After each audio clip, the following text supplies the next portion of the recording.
जय हिंद दोस्तों, वंदे मातरम। आज का दिन बॉक्स ऑफिस के लिए किसी दीपावली से कम नहीं है, और भाई हो भी क्यों ना, दीपावली का मौका भी है।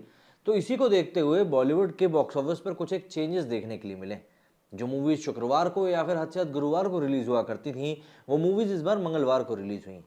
राम सेतु, थैंक गॉड, हर हर महादेव। लेकिन हम लोग इस वीडियो में बात करने वाले हैं हर हर महादेव के बारे में, क्योंकि ये मूवी मेरी प्रायोरिटी लिस्ट में सबसे ऊपर थी। ये मूवी एक ऐसे सब्जेक्ट पे बनी हुई है जिस बारे में हम लोगों को जानना बेहद ज़रूरी है।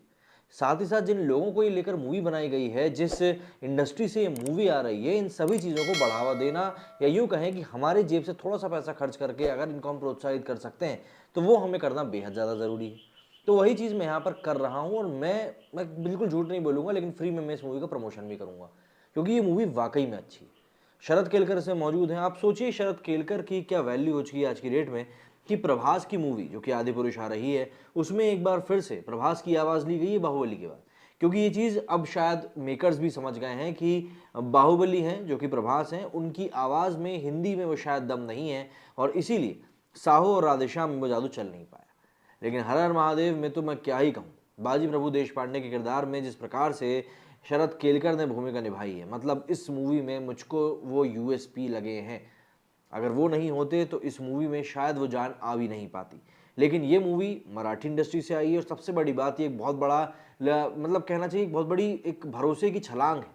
जिस तरीके से इस मूवी को शूट किया गया है, फिल्म मतलब सिनेमाटोग्राफी है इस मूवी की, साथ ही साथ इस मूवी को जिस तरीके से पैन इंडिया लेवल पर रिलीज़ करने की एक ज़रूरत दिखाई गई है, वो साफ तौर पर बताती है कि बॉलीवुड के हाशिए पर जाने से कितने लोगों को कॉन्फिडेंस आया है। आजकल साउथ की तो कई सारी फिल्में अलग अलग भाषाओं में रिलीज़ हो रही हैं, लेकिन हर हर महादेव पहली मराठी फिल्म है जो कि हिंदी, तेलुगु, तमिल और कन्नड़ा में पैन इंडिया रिलीज हो रही। फिल्म में सुबोध भावे मराठा साम्राज्य की नींव रखने वाले छत्रपति शिवाजी महाराज का किरदार निभा रहे हैं। उनके साथ शरद केलकर भी हैं जो कि बाजी प्रभु देशपांडे के रोल में।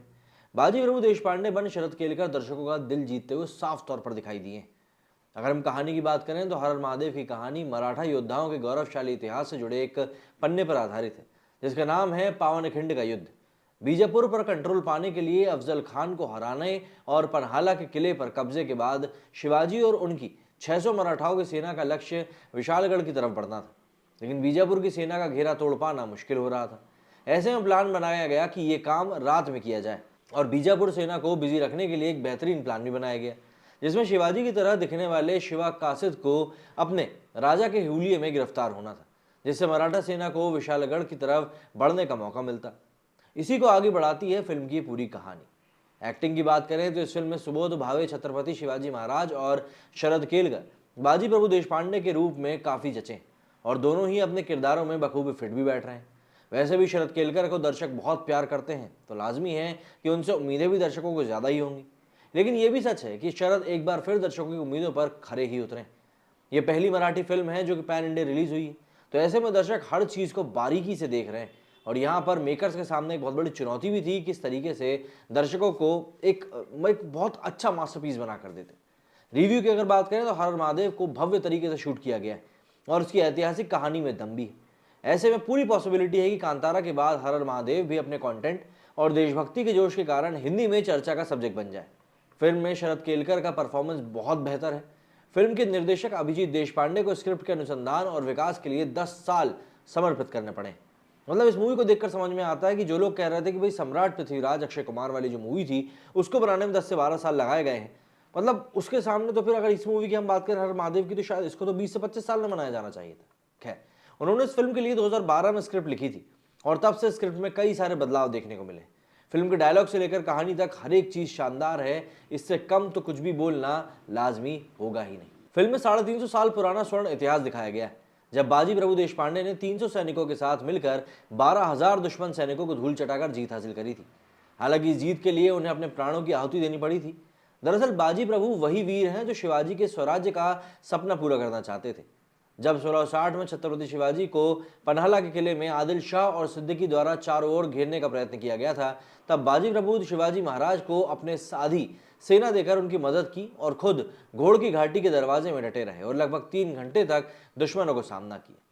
ये फिल्म बेहद शानदार है। इसमें छत्रपति शिवाजी और बाजी प्रभु देशपांडे की वीरता की जो कहानी है उसको बड़े पर्दे पर बेहतरीन तरीके से दिखाया गया है, और इसकी हम जितनी तारीफ करें उतनी कम है।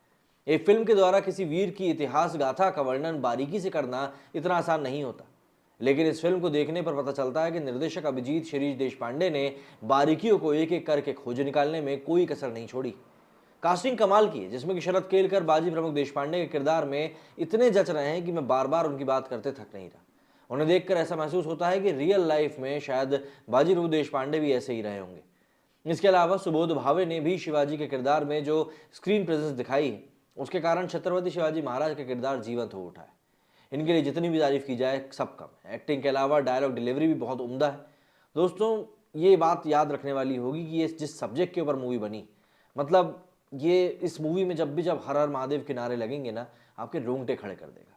मतलब आपको ये चीज़ समझनी पड़ेगी कि ये वीरों की सच्ची वीर गाथा पर आधारित कहानी जो आपको आखिर तक बांध कर रखेगी, और साथ ही साथ अगर आप एक मूवी देखने के पॉइंट ऑफ व्यू से जा रहे हैं तो आपको एंटरटेन तो ये मूवी करने ही वाली है। तो ऐसे में जब ऐसे किसी सब्जेक्ट के ऊपर मूवी बनती है तो मेरा विशेष उसके ऊपर ध्यान रहता है कि मैं जितना ज़्यादा से ज़्यादा हो सके आपको उसके बारे में बताऊँ, क्योंकि जिस सब्जेक्ट के ऊपर ये मूवी बनी है या इस तरह के जो सब्जेक्ट्स होते हैं इनके ऊपर आप देखेंगे कि अमूमन मूवी बनती नहीं। अगर आप कांतारा के बारे में बात करें थोड़ी देर के लिए, तो कांतारा क्या है, बेसिकली वो तो जो जंगलों में जो ट्राइबल्स रहते हैं उनकी कहानी है। मतलब उससे किसी को क्या ही मतलब होगा जो लोग शहर में रहते हैं। लेकिन आप देखिए, उस मूवी ने दुनिया भर में अपना डंका बजाकर 200 करोड़ रुपए कमा लिए। ये कहीं भी किसी भी तरीके से कम आंकी जाने वाली बात नहीं है। क्यों? क्योंकि आज की डेट में अगर आपको पब्लिक को एनालाइज करना है कि वो लोग आखिर क्या चाहते हैं या किस तरीके से उनके टेस्ट में बदलाव आ रहा है मूवीज को लेकर, तो आपको इन सभी चीज़ों को बारीकी से समझना हो। शायद आज की डेट में वो टाइम जा चुका है जब आप हैप्पी न्यू ईयर तरीके की मूवी को देखने जाते जिसमें कि सिर्फ और सिर्फ मसाला एंटरटेनमेंट था और उसको मतलब 100, 150, 200 करोड़ रुपए कमा के दे देते, क्योंकि इस तरह की मूवीज आज की डेट में ओटीटी पर अच्छी लगती हैं, थिएटर में नहीं। अगर इंसान को थिएटर तक आपको बुलाना है तो आपको उन्हें अच्छा कंटेंट देना ही होगा। और यहाँ पर बाजी प्रभु देशपांडे की कहानी के तौर पर जिस तरीके से हर हर महादेव को रिप्रेजेंट किया गया है वो वाकई में काबिल तारीफ है। ये कहना गलत नहीं होगा कि आज की डेट में जिस प्रकार से कम बजट की फिल्में ज़्यादा अच्छा कर रही हैं, ये एक तरह का ट्रेंड है जो कि अब आ रहा है। इस ट्रेंड का सीधा सीधा मतलब यह है कि आज की डेट में कहानी में दम होना बहुत ज़्यादा ज़रूरी है, कलाकारों की एक्टिंग में दम होना बहुत ज़्यादा ज़रूरी है। अगर आपको ध्यान हो, सम्राट पृथ्वीराज जब आई थी अक्षय कुमार की, उस समय एक बात बहुत ज़्यादा उड़ी थी कि अक्षय कुमार को वहाँ पर गलत कास्ट किया गया है। उस समय भी ये बात कही गई थी कि सम्राट पृथ्वीराज के किरदार में यदि किसी और को लिया गया होता, किसी यंग एक्टर को लिया गया होता अक्षय कुमार की जगह, तो शायद वो मूवी कुछ अच्छा कर भी पाती, क्योंकि सम्राट पृथ्वीराज वैसे भी सभी लोगों के दिलों में राज करते हैं, सभी लोगों की कहानी देखना चाहते हैं। लेकिन जिस तरीके से वहाँ पर पूरा बंदरबाट हुआ उस मूवी को लेकर, वो काफ़ी ज़्यादा दुख जताने वाला है। खैर, हर हर महादेव हमारे बीच में है। अगर आप भी इस तरह के सिनेमा में सपोर्ट करना चाहते हैं तो इसको ज़रूर जाकर देखिए। और देखिए, एक बात तय है कि इस मूवी को देखने के बाद आपको बिल्कुल भी रिग्रेट महसूस नहीं होगा। वीएफएक्स ऑब्वियसली इसके डाउन है, लेकिन इसका बजट भी 100-150 करोड़ का नहीं है, तो इसका बजट भी उसी तरह का है, 15, 20, 25 करोड़ वाला। वरना आप तो देख ही रहे हैं 100, 150, 200 करोड़ की मूवी में भी कैसे घटिया वीएफएक्स आ रहे हैं। कहानी को ध्यान में रख के जाइएगा, आपको जरूर मजा आएगा। मेरी इस वीडियो फिलहाल इतना ही। जय हिंद, जय भारत।